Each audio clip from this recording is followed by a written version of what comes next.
Good morning. Welcome back to our PE class. Can you guess the word based on its definition? Let us start. It is any physical activity that makes you sweat, causes you to breathe harder, and gets your heart beating faster compared to when you are at rest.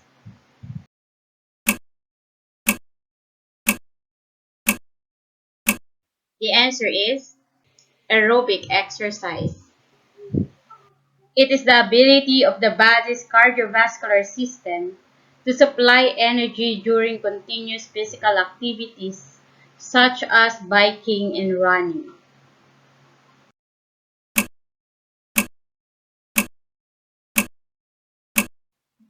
That is aerobic fitness.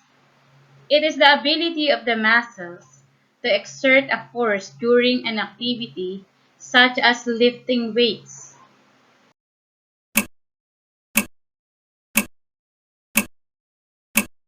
That is muscular strength.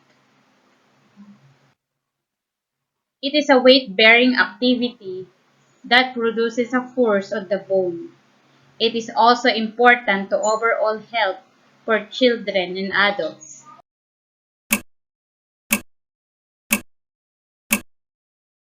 The answer is bone strengthening exercise. It is how many times you can lift a certain amount of weight.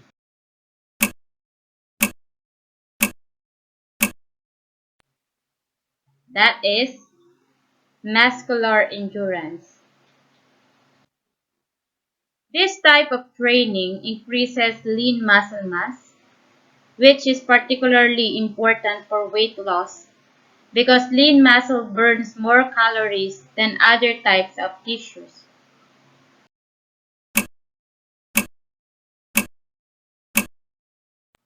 This is resistance training. It is when you alternate between several exercises, usually 5 to 10, that target at different muscle groups.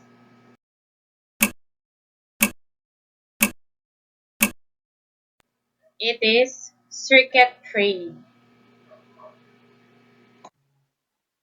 It is usually done in warm-up exercise to condition the muscle and in the cooling down exercise to allow the body to gradual transition in resting or near resting state.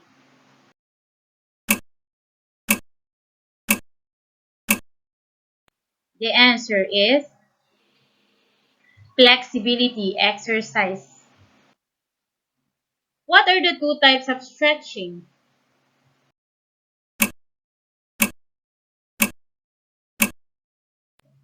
It is static and dynamic stretching. What are the two types of static stretching?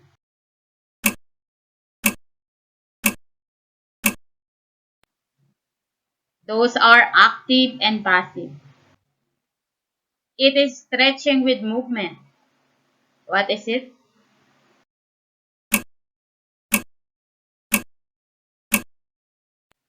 It is dynamic stretching. Aerobic exercise is any physical activity that makes you sweat, causes you to breathe harder, and gets your heart beating faster compared to when you are at rest.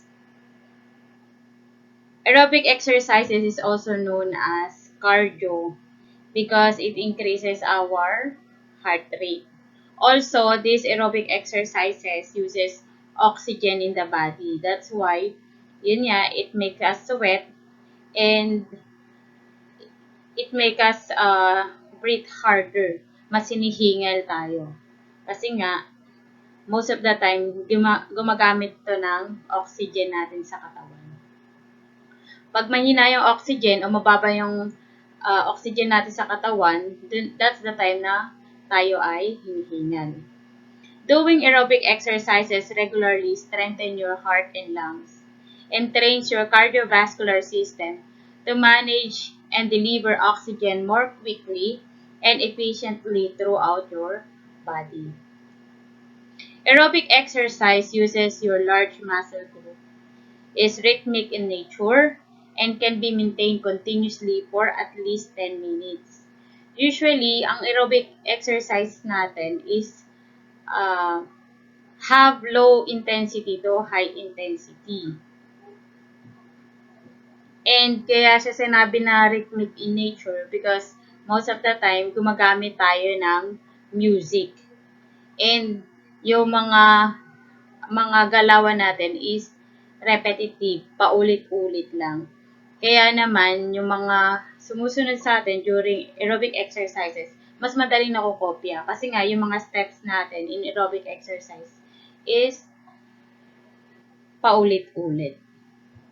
Some of the aerobic exercises example is we have Zumba, yan, and aqua aerobics, meron din ganun, or step aerobics, yung tumatapak sa maliit na platform. Aerobic fitness is the ability of body's cardiovascular system to supply energy during continuous physical activities such as biking and running. Ibig sabihin, may kakayahan yung katawan natin, especially yung cardiovascular system natin, na magawa ng continuous yung mga aerobic activities tulad ng swimming, running, jogging, and many more. Studies show that this type of exercise provides many health benefits such as decreasing risk for heart disease, stroke, high blood pressure, type 2 diabetes, and some cancer. Ano ba yung mga aerobic fitness again? Those are walking at a brisk pace, swimming, jogging, dancing, and etc. Kung yung ating aerobic exercise is nakafocus on strengthening our heart and lungs, nakafocus siya sa oxygen, sa heart rate natin, the other types of exercise focus on our muscle. Una na dyan is muscular endurance and muscular strength. Also includes the resistance training and the circuit training. So, unahin natin yung muscular endurance and muscular strength. Muscular endurance is how many times you can lift a certain amount of weight, while muscular strength is the ability of the muscle to exert a force during an activity, such as lifting weights. Muscle strengthening exercises involve using your muscle to work against a resistance, such as your body weight, elastic bands, or weights. Ano nga ba yung pinagkaiba ng muscular strength versus muscular endurance? So, una, the effort or the amount of force na ibinibigay natin. When we say muscular strength, we're giving our maximum effort or yung yun nga, yung buong lakas natin. Nakapokus tayo dun. Pero pag sinabi natin muscular endurance, yung kakayahan naman natin na ulit-ulitin yung isang activities. Another is the weight na binubuhat natin. Kapag muscular strength, pag nagbuhat tayo, yung binubuhat natin is mabigat, sobrang bigat, heavyweight siya. Unlike in endurance, most of the time, ano lang yan, magagaan lang. O for example, sa strength, lifting a barbell, di ba napakabigat nun? Lalo na yung mga weightlifter natin. Yan, si Heidi Lee. So, more on muscular strength siya. Kasi nga mabibigat yung binubuhat niya. Then next naman, sa endurance naman, muscular endurance, magaan lang yung binubuhat natin. For example, dumbbell. So, nakafocus tayo sa gaano kadaming pag-angat ng dumbbell since magaan lang naman siya. Yan. Another, syempre, is the number of repetition. Kapag muscular strength, konting repetition lang yan. Minsan, maximum na niya is um, 5. Pero sabi nga dito sa example natin, 1 repetition lang. Ibig sabihin, biglaan. Okay? Kasi nga, we give our full force. Unlike sa muscular endurance, maraming repetition siya. Okay, so example dito is squat daw, 1 repetition maximum. Sa endurance naman is 50 push-up in a row. So, ilang push-up siya? Madami siya. Let's move with the resistance training.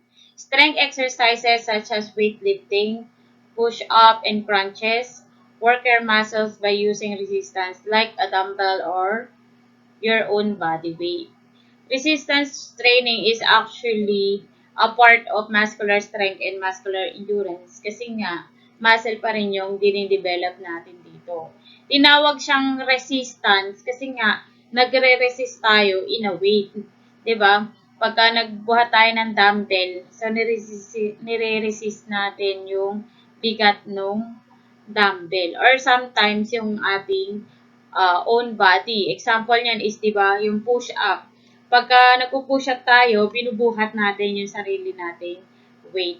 So, nire-resist natin yung weight natin. Kaya siya tinawag na resistance training. This type of exercise increases lean muscle mass, which is particularly important for weight loss because lean muscle burns more calories than other types of tissue. Kaya nga kung gusto mo talagang mag-lose weight, aside sa pagda-diet mo, maganda talagang training is resistance training or yung mga weight exercises or strength exercises. Pare-parehas lang yan.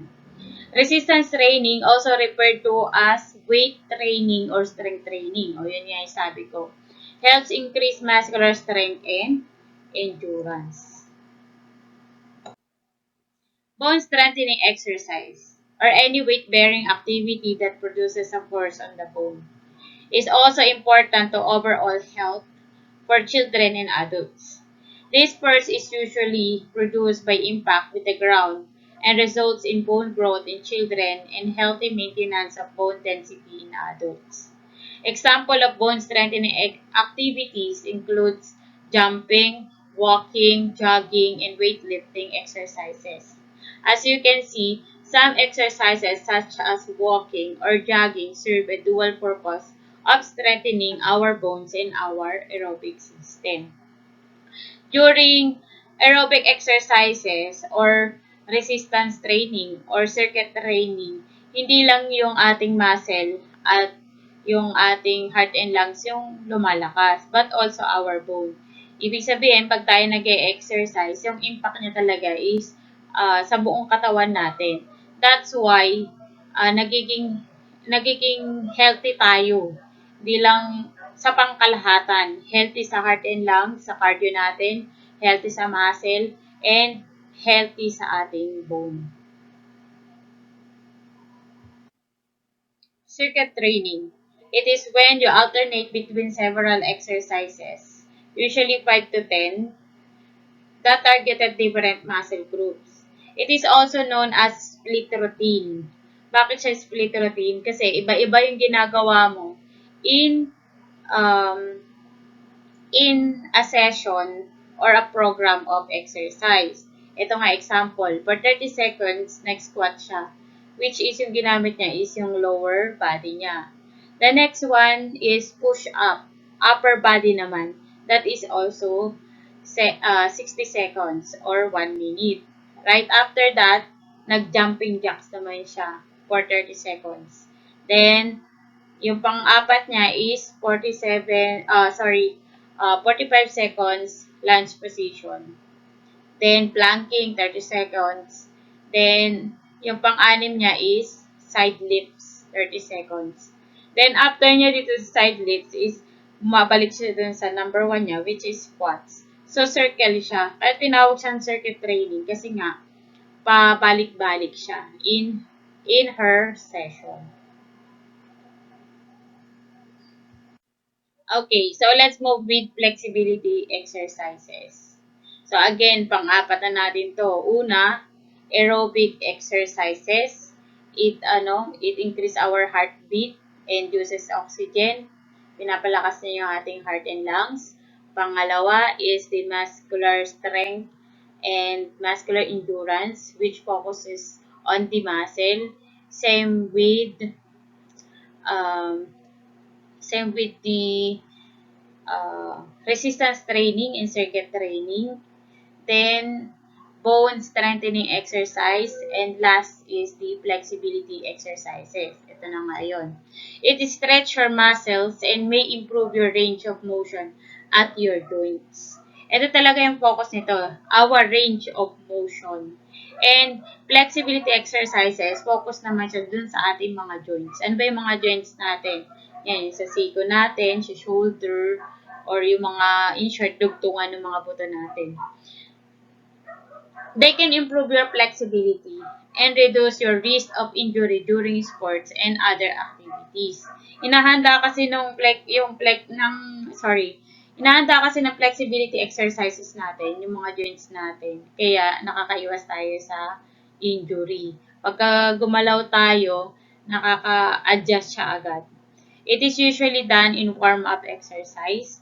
Kaya ginagawa siya, before the exercise load to condition the muscle and in the cooling down o sa cool down natin after the workload or exercise load to allow the body to gradual transition in a resting or near resting state. Kasi nga, kapag nandun tayo sa exercise load at pag napagod tayo, bigla tayong umupo or humiga, pwede tayo makaramdam ng hilo or mawalan tayo ng malay kasi nga nagkaroon ng disruption dun sa blood flow natin.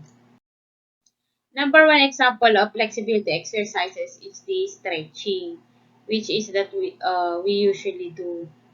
Merong two types of stretching, static stretching and dynamic stretching. Let's discuss first the static. When we talk about static, of course, more of no moving or no movements. Sabi rito, is most often referred for general fitness. With this type, you slowly ease into a position and hold for 10 to 30 seconds before slowly releasing the stretch. Again, ginagawa daw to, hinuhold natin yung part ng katawan natin for 10 to 30 seconds. And kapag aalisin na natin yung position natin, dapat dahan-dahan. Okay, so for example, di ba, yung heads up natin. So, magka-count tayo 1 to 10 like this. Then, right after, dahan-dahan tayong aalis sa position. Huwag yung nakaganyan kayo, nag-stretch kayo, biglang balik o biglang bitaw. Same with yung arm stretch natin, di ba? When we do arm stretch, we will not move for 10 to 30 seconds. Then, slowly, release natin, ibabalik natin. Static stretching should be performed with warm muscles, such as after a warm-up or at the end of the workout. So, ibig sabihin, ang static stretching, maganda siya before and after the exercise load. There are two forms of static stretching. Una, active static stretching. Pangalawa naman is passive static stretching. Ano naman yung pinagkaiba ng dalawa na yon? Active static stretching. This form of stretching is used in yoga and martial arts. The stretch is held by the strength of the agonist muscle. Pag sinabi natin agonist muscle, the muscle responsible for movement. Yung specific part ng katawan natin na dapat natin igalaw. Actually, this active static stretching is not just for yoga and martial arts. Even some exercises, pwede natin din yung gawin yan. Number one example nga dito, ang in-example nila is the warrior pose in yoga. Makikita natin yan, yung kamay, naka-stretch. Then, naka-lunge position yung paa. Sabi rito, think of the stretch across the upper body during the warrior pose in yoga. Your arms are extended as your back, chest, and shoulders are stretched. So, during this warrior 2 pose na i-stretch yung ating shoulder, chest, saka yung likod natin. The muscle of the arms and shoulder are the agonist muscle that allows you to hold this stretch. So, ang ini-stretch natin dito is the arms and shoulder. Basta pag sinabi nating active static stretching, it is stretching or performing stretching without assistance.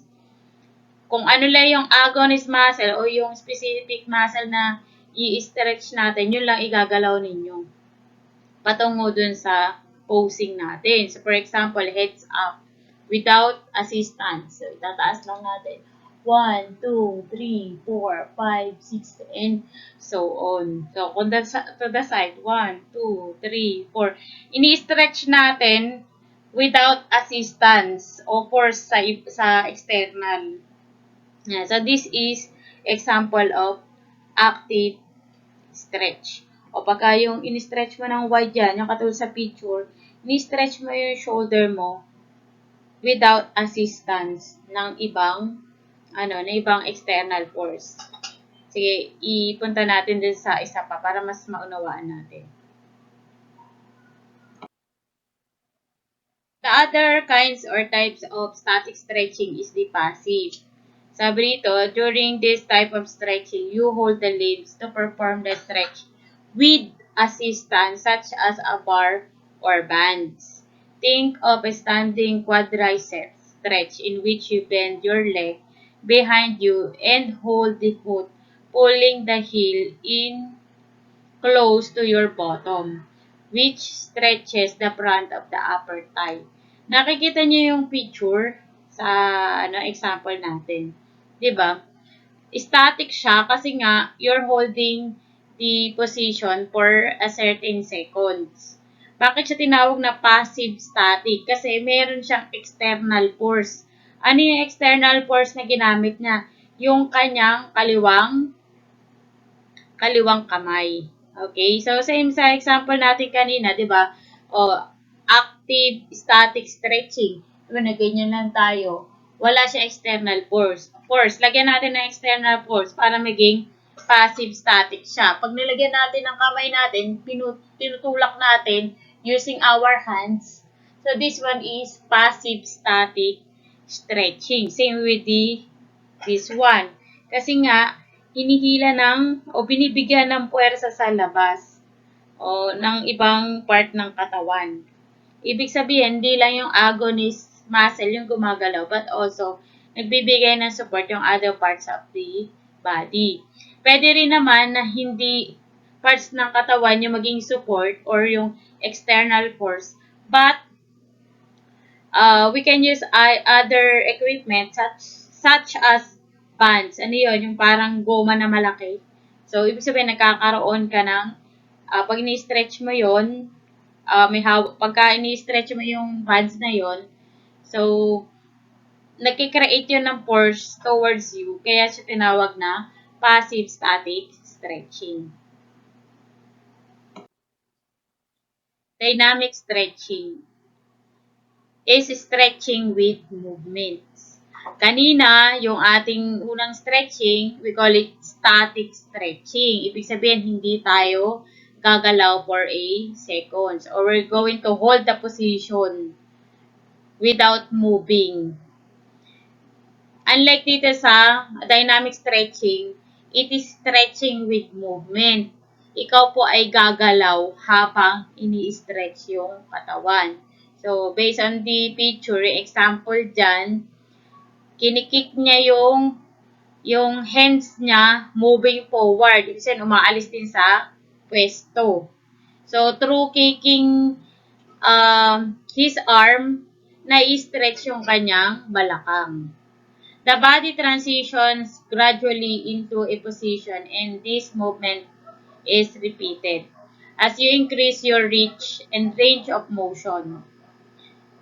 Research has found that dynamic stretching is less beneficial than static stretching for increasing range of motion. But unlike static stretching, it is ideal during the pre-workout phase because it gently warms muscles while also stretching them.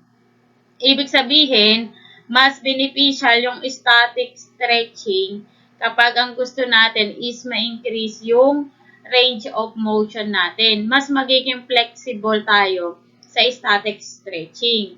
On the other hand, ideal naman yung dynamic stretching pagka gusto natin siya gawin as pre-workout. Kasi nga, mas sa dynamic stretching, mas nagiinit yung katawan natin, mas nagiging prepared going to exercise load or workload. So, I hope naintindihan natin yung ating lesson. Thank you for listening. Kung may tanong sa lesson natin, i-comment lang. Maraming salamat.